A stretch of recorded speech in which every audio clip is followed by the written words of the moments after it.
Hello everyone and welcome to the Chrissy B Show. Now, are you going through or have you been through a breakup that's really hurting you? Well, we're going to get lots of help on today's show because we have two lovely experts with us. First of all, we're going to be joined by Vivienne Goldstein, who's a relationship coach and expert who's been married for 40 years but who went through 7 years of separation. We'll be talking to her about ways to get through a breakup, and also psychologist Ingrid Collins. She'll be at hand to give us some professional pointers on how to maintain a healthier state of mind during a breakup and how to regain your confidence and recover too. And we also have Chris Browne, who's our resident self-development coach, and he'll be talking about the enemy within, and that's self-doubt. And of course, we'll have our latest healthy recipe from Hannah Richards, this time preparing wrapped asparagus with parma ham, and I'll be answering a question from a viewer. But first of all, as always on the show, we do have our quirky news, this time with Rihanna. Hello, Rihanna. Hi, Chrissy. So we will be talking about breakups today. And I have to say, I've never actually been through a breakup, and I can't begin to imagine the pain, you know, that a person must go through. You know, I mean, I've got friends that have been through breakups. Yeah. Luckily for me, I married my first boyfriend, so I sort of, you know, got through I didn't have to go through all of that, so yeah. I was quite fortunate. But a lot of people do go through really terrible breakups, and you know, I think tonight's show is really going to help them. What do you think, Rihanna? Yeah, I think it will. I haven't really been through a breakup per se, but I know it's horrible. I mean, when I see friends, family members go through it, they just lock themselves up. They don't. It's like they don't feel like they're good for anything really. So if anyone can bounce back from one, they're, you know, true soldiers. Imagine you get so attached to a person, don't you? They become part of you, isn't it? Yeah, like it's true. It's like you're one person, and then all of a sudden, like. But don't despair, because there will be lots of help, and you will see that there is life after a breakup too. So let's hear the news, Rihanna. What's going on? Sorry about my cup of tea, because I'm feeling a bit under the weather today. And I just decided to join in. But you're fine, aren't you? Yeah, I'm perfectly fine. You know, you said about the wrapped asparagus? Yes. I thought you said wrapped asparagus. Oh no, Rihanna, darling, I wouldn't bring recipes like that on the show, would I? That's what I was a bit like, oh gosh, what's she on about? But then again, it was just me. You know me by now. So, London is booming. City full of love, lights and laughter. Job seekers' dream. London has actually been named one of the most desirable places to work, beating New York and Paris. I was shocked. I was like, woohoo, well done, London. Yep, Great Britain was second preferred country to work in behind the US, and 2 out of 3 foreigners would consider going to work abroad, and when they do, they want to come to London. Well, it's a lovely city, isn't it? Yeah, it's very busy though, very busy. You know, people constantly working, going up and down, so I can understand. It's really, how can I say, it's a cosmopolitan city, everybody wants to work, and you know, you see that thing happening all around you and you just want to be a part of it. Yeah. I mean, I didn't really want to work when I was young. I would have just lived off of my parents forever. It's not the kind of thing you admit on TV, but anyway, go ahead. I know, but then my mum was like, no, you have to get a job, you have to get something part-time to learn to be more responsible, and I was like, really?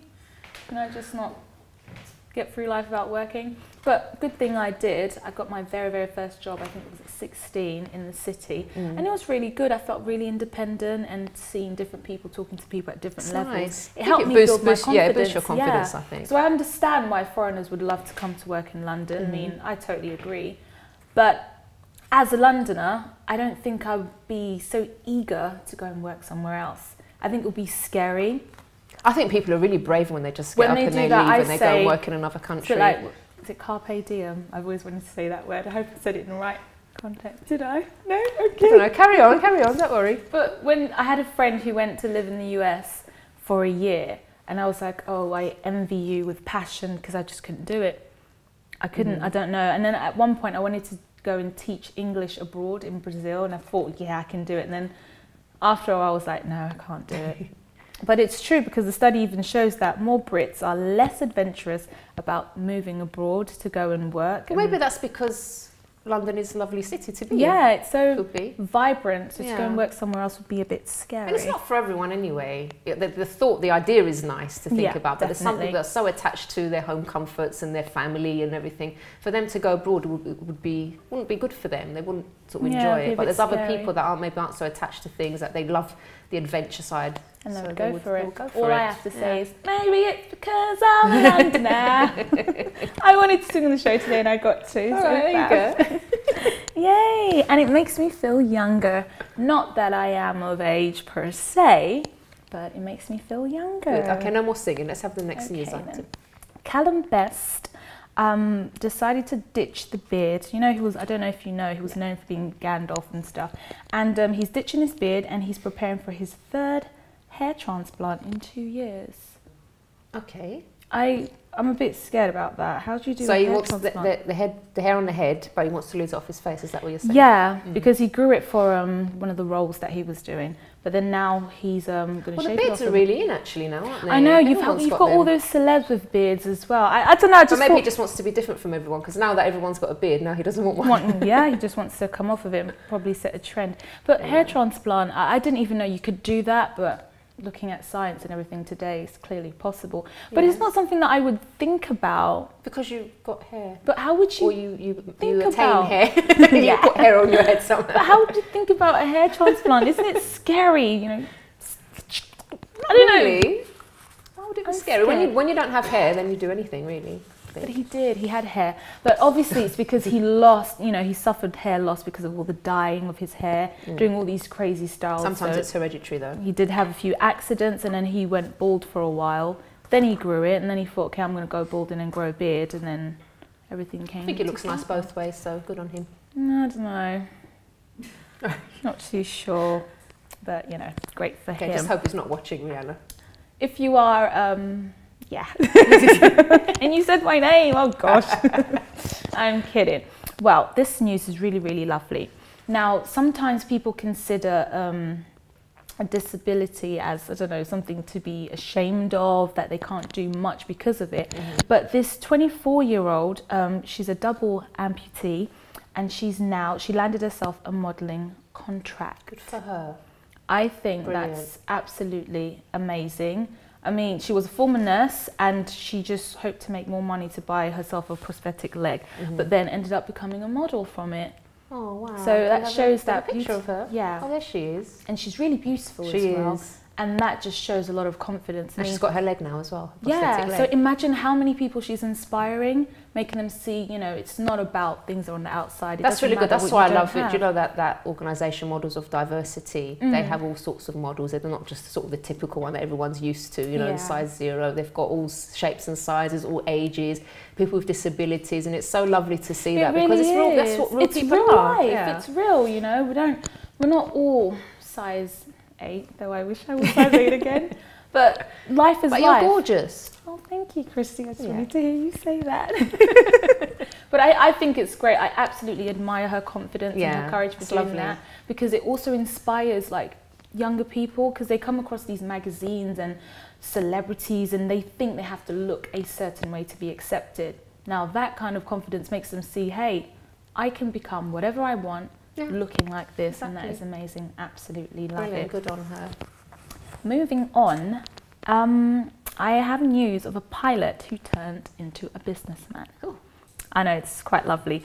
They sold their home and they set up a private jet comparison website. Now we've got all the compare the market with cars, with holidays, with travel insurance. Wow. I know that's quite it's really inspiring. It really is, because he was looking for an idea to start a business, so he went on and just went to see where is there a dip in the market, who's not catering to this area, and he found that there really isn't. There's a lot of people that want own private jets. I think it's like 800,000 just in Europe, I think, something like that. But there's not a lot of... Are you making things up again? No, I'm not. It's here. It really is here. And he saw, you know, there is a need. It's really, really hard to get people with jets, but when you do, they want to get a good deal. And the first customer that they had, they saved them a load of money, and from there started raking it in. Right, so next time we need a private jet, Rihanna, to go on one of our challenges, we know where to go. We really, really do know where to go. I think that's really great though, because private jet customers, they want value for money, luxury, and they still want to save where they can. Because they really want to save when you've got that much money. But anyway, good. If you don't want, you know, don't have much to do with it, I can help you. Okay, and this one. Have scientists discovered a cure for mean girls? Have you ever seen that film, Mean Girls? I haven't, no. You have not. Where have really you been haven't. living, under a rock? Oh my gosh, I can't believe she said that to me on TV. I'm not a mean girl, but Mean Girls is like... I'm very busy, young lady, actually, Yeah, but then because I I'm have sure a you lot have of shows to do. a lot of shows I hardly you watch do. TV, But unless it's to do with food. My favourite subject. Oh, really? That's fab. But quickly, because we've got 30 seconds. Okay, well, it's a new group therapy program that drives down bullying in female teens. Oh. You know, you have schools, and it's always the females that are first to start bullying. Oh, she's wearing last season's shoes, her jacket doesn't match her shoes, like all that. sorts. You know what I mean? So all that bullying is like, it really, really goes to an extreme. So this group therapy kind of helps the bullies, you know, to see from the other person's perspective, and then they also deal with the inner issues that the bullies themselves have. Oh, brilliant. So then you can see, okay, why are you bullying? Kind of going to dig in and find out your roots. Do you know what I mean? That's Which good. is Can you talk excellent. about it next time as well? 'Cause I I'd like to will. delve more I'll into dig that because we deep have to go into to a it. break. Well, thank you so much, Rihanna. Thank you for having me, Thank you for Chrissy. having tea with me. Yeah. It's lovely. Okay. So do stay tuned, because after the break, we'll take a look at our latest fitness tip from Jane Rafter on the perfect posture. And we also have an interview with expert Vivienne in the studio for some great advice about breakups.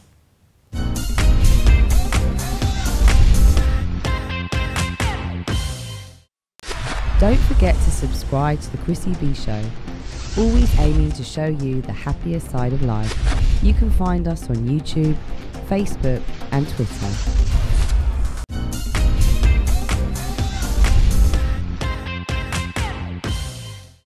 Welcome back to the show. Now, before we speak all about breakups, let's find out from Jane why it's so important to have a good posture.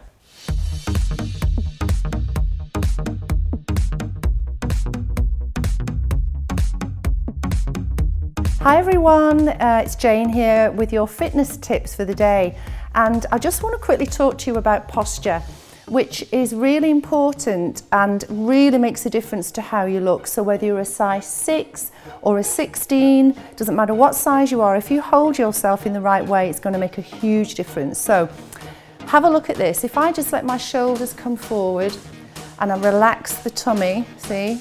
And let the chin drop forward. That looks dreadful, and I'm sure you'll agree, that looks pretty dreadful. So I'm going to lengthen myself up, pull the abdominals in by drawing the belly button in towards the spine, and just slightly draw your shoulders back. So the tips of your shoulders here should sit under your ears.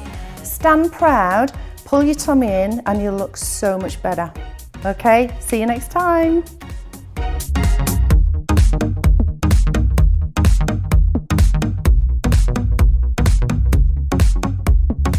Thank you very much, Jane. And now we have our relationship coach with us, Vivienne Goldstein. Hello, Vivienne. Hello. How are you? I'm really well. Thank you for having me. It's wonderful to have you here, because we are going to speak about a very serious topic that people sometimes feel it's like the end of the world when they have a breakup. But can you tell us a bit about yourself first, and you know what you went through when you did have a breakup? Well, the reason I'm here is because I'm an expert, but I became an expert because I've been married 40 years, and shortly after our 25th wedding anniversary, we realised that we were not in a good place.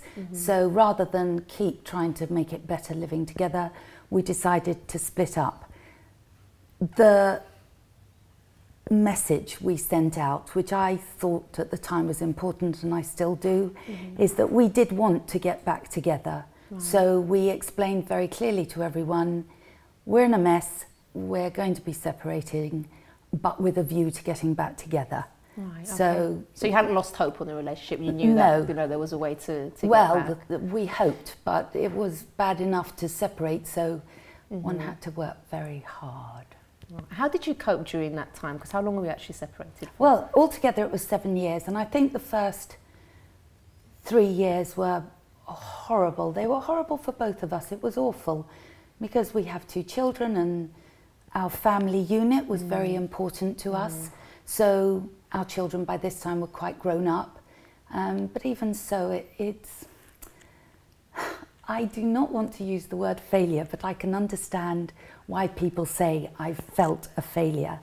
I didn't feel a failure, but I did feel distressed. It was difficult to understand my part in all of this. And what I did learn is that apparently I had played a part in this. And I did That's kind have of hard to accept sometimes, isn't Yeah. it? Because you think, oh, you know, I've done my best in this relationship. And then when you actually do take a good look at yourself, well, hang on a minute. And it takes a lot of humility to actually do that, to get to that point. But it's also very wonderful when you do get to that point, because that's where you start to change. Well, exactly. And the more you look into it, and if you're open to looking into exactly where things could be better, then you're looking at yourself and saying, well, I can understand I wasn't perhaps at my best in that situation. Yeah. It's still completely his fault, but maybe no. But of course, I think it's very important to take responsibility for your part in it.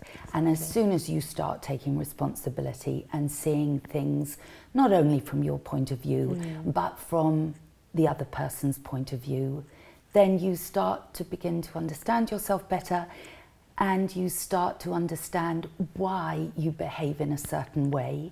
And if it's not a helpful way to behave, let's find a different way of behaving, and that might actually sort things out. And it's really important that when you do realise, you know, that you've also made mistakes, say if you're already broken up, okay, it's good to realise it, but some people go to the extreme of like really beating themselves up about what happened and how they behaved, and so, you know, I've ruined a perfectly great relationship, or could have been a great relationship, and people go through so much guilt. But it's important to understand that, okay, even if you're not going to get back with that person, at least you've learned for the next relationship. Absolutely. And not to get depressed because of what you've done. Okay, now you've realised that's a great thing, now let's move on. Yeah, and that's exactly where I've ended up professionally, because I work with Dr. Lucy Atchison, who's been on your show before, and we work with couples who know that they're in trouble, and they come to us, and within an intensive day we can explain to them, we can put them through some exercises that help them to realise what's going on and what they need to be up for changing. And I wish somebody had done that for me, because it took a lot longer, I think, than it should have done. And it was only because I went into coaching and did some self-development that everything started to make sense. And I thought, But the great thing is you're actually back with your husband now. What was it like getting back together? Well, all different rules. It was fun. It was really good fun, because we'd done all the horrible bit. And then it was a discussion that, I suppose it took place over about 2 months, a serious, there is light at the end of the tunnel. I think we can do this. How are we going to do it? What is it about before that we don't want to repeat? And what is it we'd like?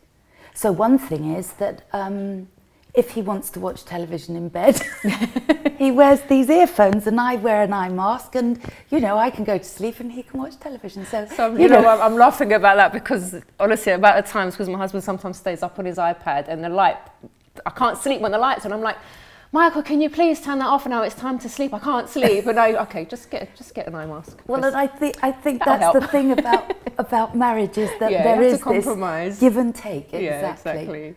No, I mean, it's great. It's great news that the two of you are back together. Now, something I think very, very important that obviously you mentioned before is like understanding your role, because I remember when my husband and I used to argue like cat and dog. It's like because we were blaming each other for all the problems that we had in our relationship.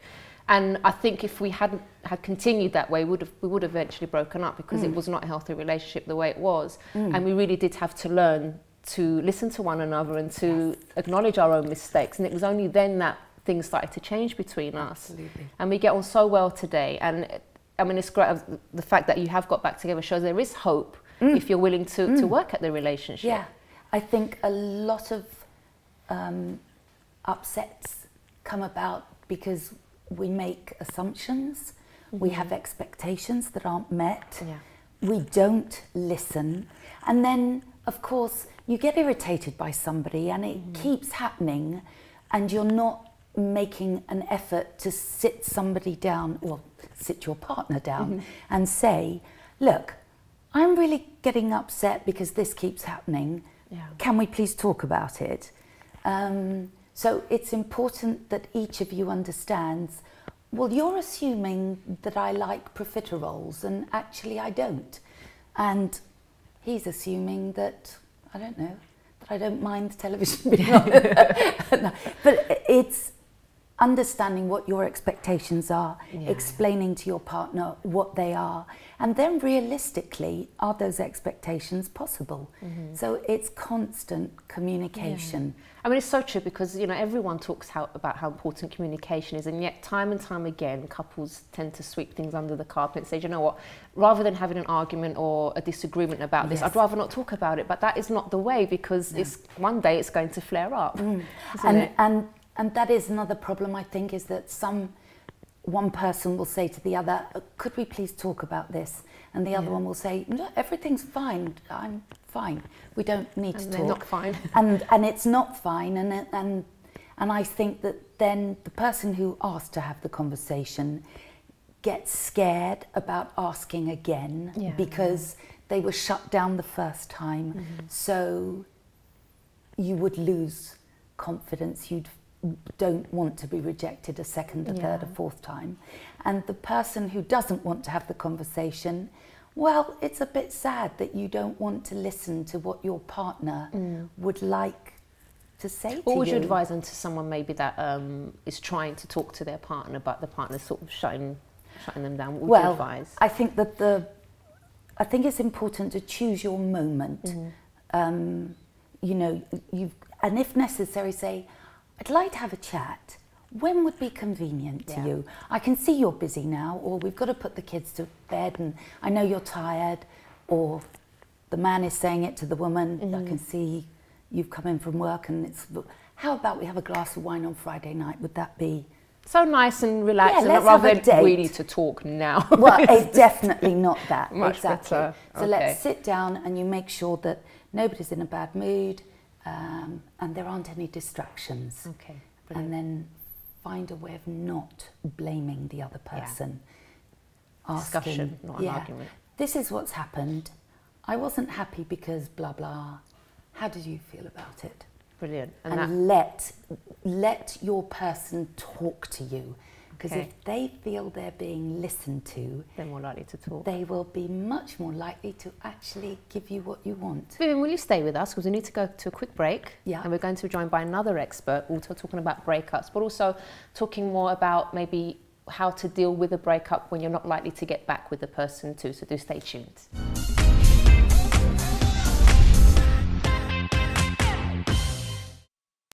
Don't forget to subscribe to the Chrissy B Show. Always aiming to show you the happier side of life. You can find us on YouTube, Facebook and Twitter.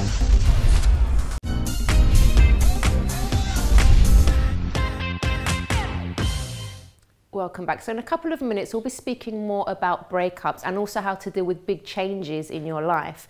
But first, let's take a look at this healthy recipe from Hannah Richards.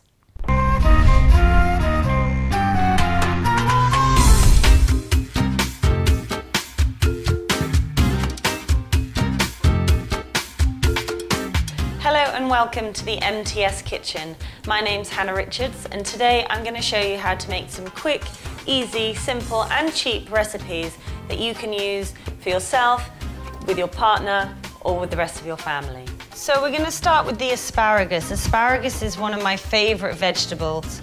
It's full of vitamin C, folic acid. It's often seen as one of the most luxurious vegetables, and people do await its arrival in early spring. So put them in your pan and give them a sort of 2 or 3 minutes to cook. Once your asparagus is cooked, put them on your plate in 2, 4, 6. Then I'm going to take some really lovely parma ham, and all I'm going to do is take 2 sprigs at a time. And I'm going to use some duck eggs instead of hen eggs, just for some variation. Duck eggs are slightly thicker in texture, and their shells are a lot thicker as well. They're slightly bigger, so you get sort of more for your money. I'm just going to cut them down the middle. There we go, look at that lovely colour oozing through. From there you can just dip your asparagus in those eggs, like you used to dip your toast in your breakfast when you were a kid. I'm going to just garnish it with a small little bit of mint. And voila, a beautiful breakfast ready to set you up for the day.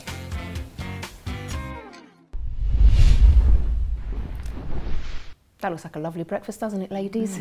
Okay, so now we have psychologist Ingrid Collins with us too. Hello, Ingrid. Hi, hello, how are you? I'm very well, thank you. How are you? I'm very well, very well. So you're here to indeed. help the viewers as well, because obviously breakups are very difficult to go through. Now, we've spoken with Vivienne before the break about, you know, when you break off with someone and you get back together, but obviously there are cases where people aren't going to get back together, and a person, one of the parties or sometimes both, feels like, oh my God, that's it for me, my life's over because I don't have this person anymore. What kind of advice would you give to someone in this situation?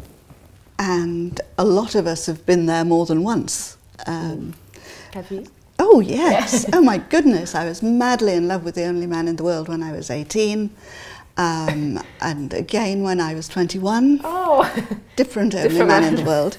And my life was over then. It was finished, you know, because not only do you lose what you have, but you lose the future dreams and the future plans that you are making together.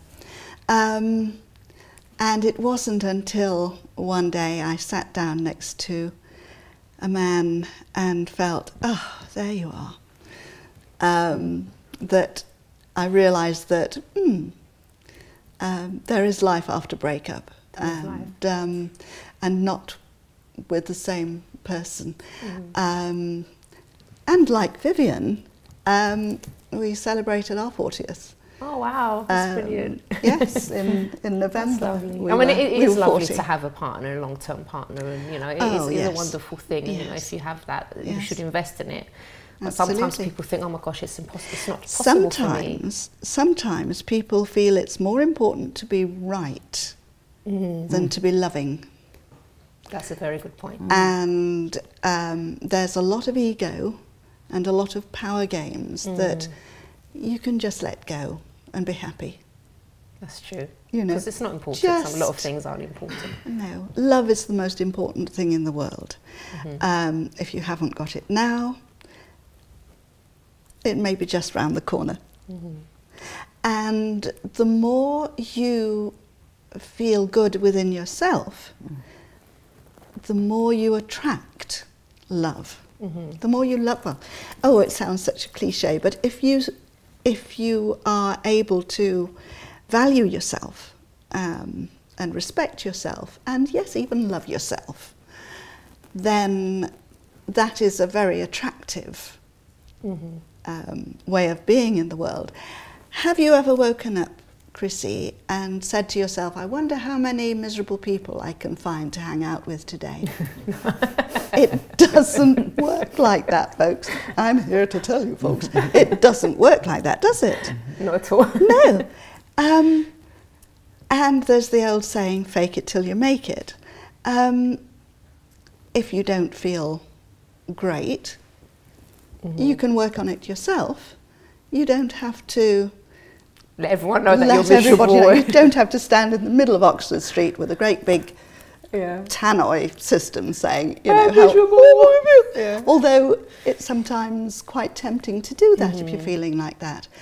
And when you are feeling like that, it is dreadful waking up in the morning with your chin on the ground, wondering how on earth you seem to be the only person in the whole wide world who hasn't attracted the love that you want. And that's so not true, because people feel that way. So not true. People feel that they're the only person that's going through this, not just relationships, any kind of problems. I'm the only one that's going through this. No one understands me. And that's why sometimes they keep things to themselves until they just explode. Henry Ford, the man who established the car factory, had many not very nice characteristics, but what he did have was a way sometimes of saying something that put an idea so eloquently in a nutshell. He said, whether you think you can or you can't, you're absolutely right. That's so true. And I think that's the sort of attitude that you have to discipline yourself to cultivate, to practice, to fake it till you make it. You're bound to have negative thoughts. Nobody in the world is positive. Nobody's this great Pollyanna that all we self-help folk talk about.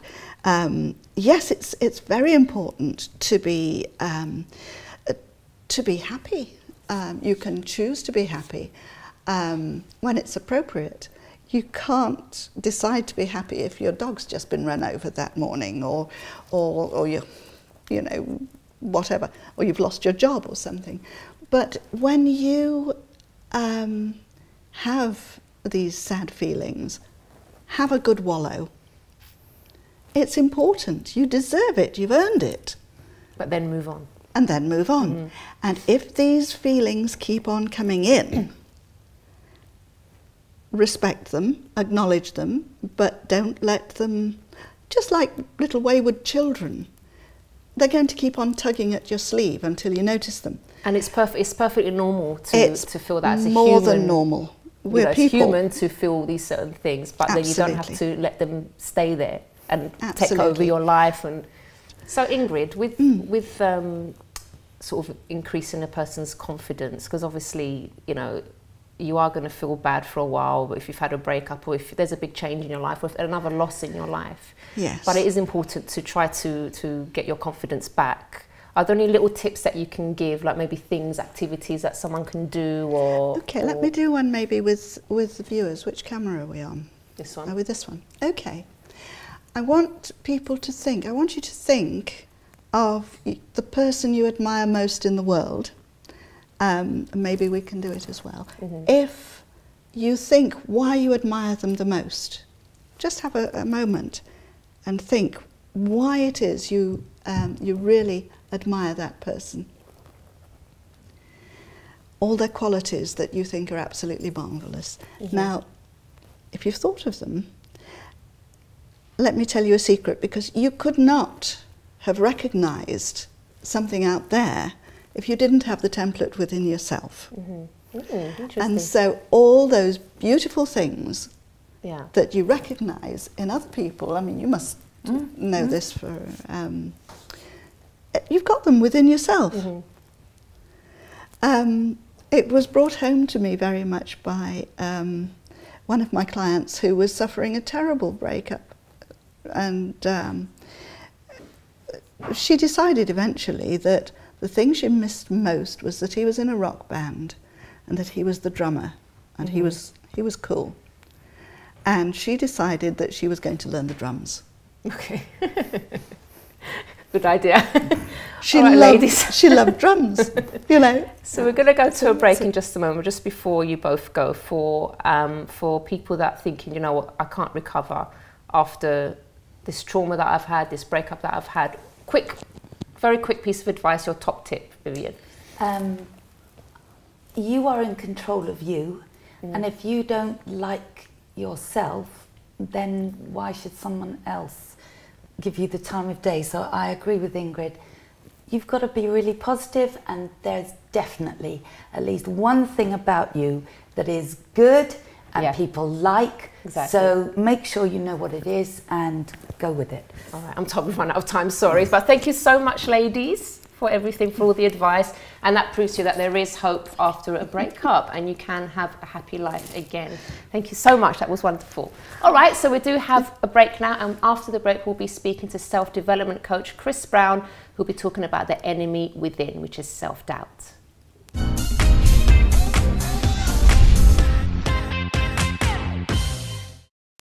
Don't forget to subscribe to the Chrissy B Show, always aiming to show you the happier side of life. You can find us on YouTube, Facebook and Twitter.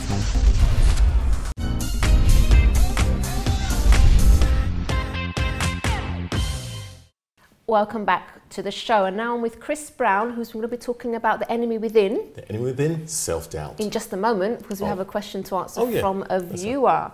So obviously this is the what would Chrissy do section of the show, where I will tell you what I would do or I'll try to place myself in your situation and what probably I would do if I were you. So this viewer is quite upset. She says, my partner moved in with me a couple of months ago and it was great at the beginning, but now I'm getting more and more frustrated with him. I've caught him chatting with other women online, and though he says he's innocent, I think it's really out of order. I ask him how he would feel if it were the other way around, and he says it wouldn't bother him, but I know he's lying. I think about doing it just to see how he will react.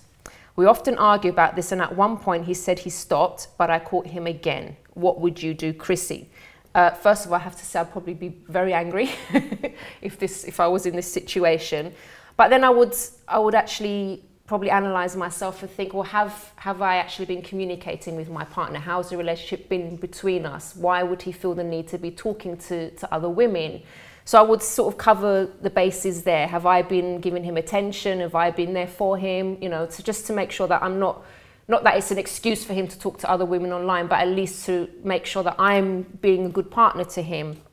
And I would say that if you see that you are, you know, doing everything that you could do as a partner, and you've spoken to him and asked him, you know, why are you doing this? Why do you feel the need to do this? And he's doing it anyway, then I would have to say that sometimes a lot of people are in certain situations because they accept certain things, they allow certain things, and they don't put their foot down. So if I know that I've done everything that I could to make the relationship work, and my partner is still chatting to women, you know, online, I wouldn't have it. I would not allow it, and I would say either you change or you move out. And that's honestly what I would do, because I think, you know, if I accept certain things from my partner, it's going to keep happening. So you have to draw the line somewhere. It's not something that's innocent. Talking to other people online, as far as I'm concerned, it's probably the first step to actually having an affair.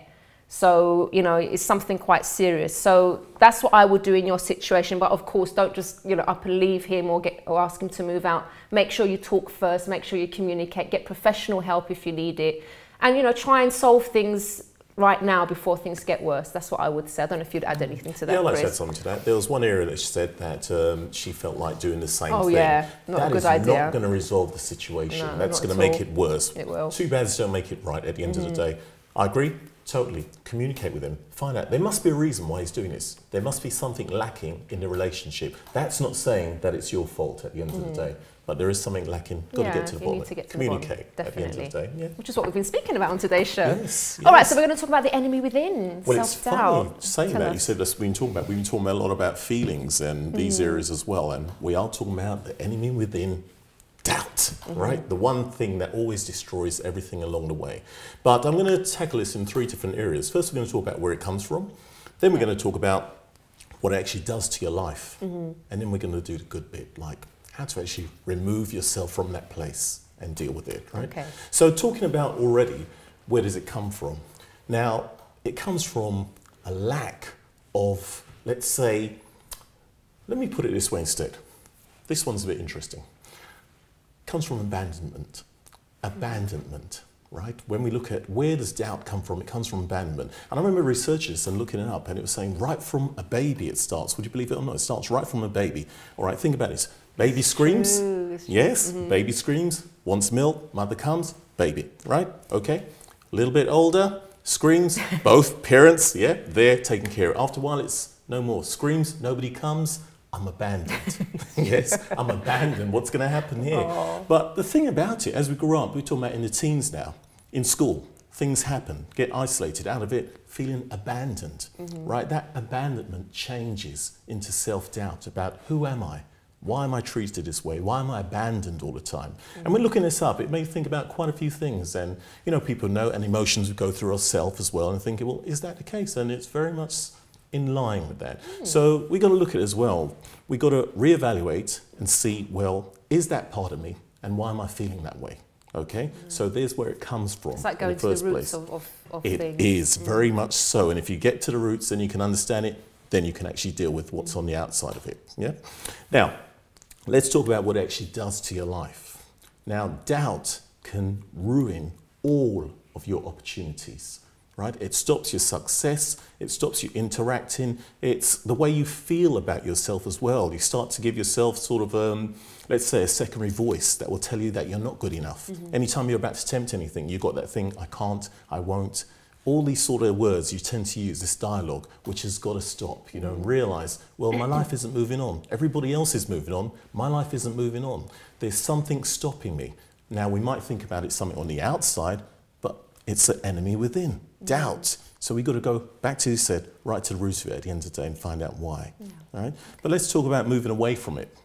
We need to actually tackle it. And one of the areas we just mentioned just now is that whole thing, that secondary voice in the head. We need to actually tackle it and replace the words like, I can't, I won't. You know, many times when somebody asks something, you say, well, I'm not sure.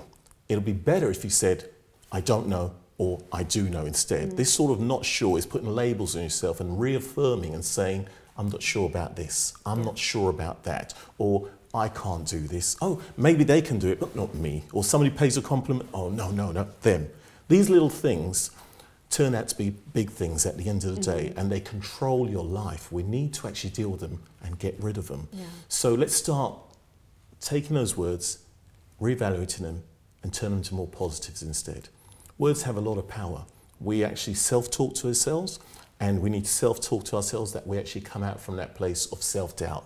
You're about to go to an interview, and you're thinking, oh, I haven't got what they got, they'll probably get it. Yeah, you're probably right. That is what's going to happen. It's what you thought already, so that's what's going to happen. But what about self-talking to yourself and realise this isn't true? This self-doubt thing, this abandonment thing is not true. It's made up at the end of the day. I'm not saying that, I always say this all the time, I'm not saying you can do this instantly, but with a bit of practice over and over, you'll find that more confident side come out and remove that doubt. I mean, what do you have to lose, basically, if you say, Exactly. I'm going to get that job?